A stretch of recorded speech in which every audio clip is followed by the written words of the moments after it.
Investment Manager chez Evolem.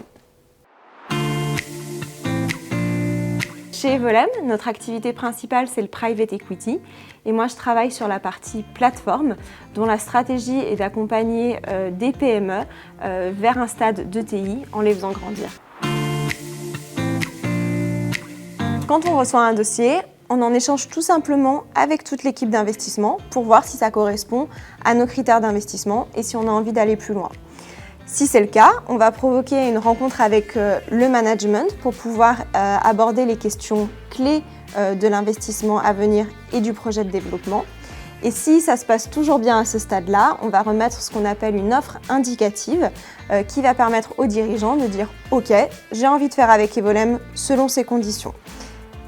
Une fois qu'on a ça, on lance chez nous ce qu'on appelle un pré-comité d'investissement qui permet de valider l'engagement de frais pour aller creuser plus en détail ce dossier, c'est-à-dire concrètement faire intervenir des prestataires extérieurs, des auditeurs financiers et juridiques pour vérifier que la société est clean.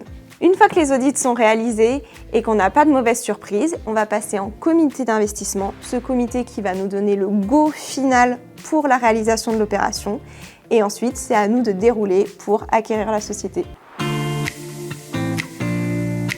La première chose, c'est qu'il faut que ça soit en cohérence avec nos valeurs. On n'investira pas dans un projet, dans une entreprise qui est contraire à nos valeurs. Tout d'abord, il faut que le marché soit porteur. On s'assure que le secteur d'activité est propice à la consolidation, sans quoi on ne pourra pas mener notre stratégie de développement de plateforme pour faire grandir la PME vers un stade d'entreprise de taille intermédiaire et de groupe intégré. Et comme notre stratégie, c'est d'accompagner sur le long terme, il faut que sur le long terme, on choisisse le bon partenaire. Et le bon partenaire, c'est qui?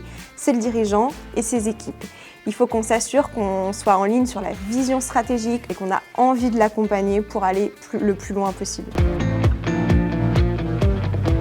Moi, ce que j'adore dans mon métier, c'est d'être à la croisée des chemins de plein d'autres métiers. On ne travaille pas tout seul, on est en interaction constante avec nos auditeurs financiers, nos auditeurs juridiques, des banquiers, les avocats et bien sûr les dirigeants d'entreprise et leurs équipes.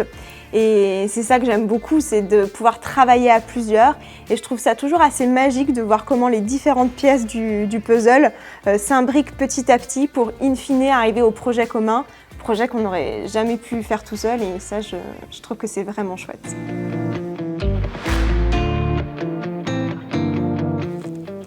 La suite au prochain épisode.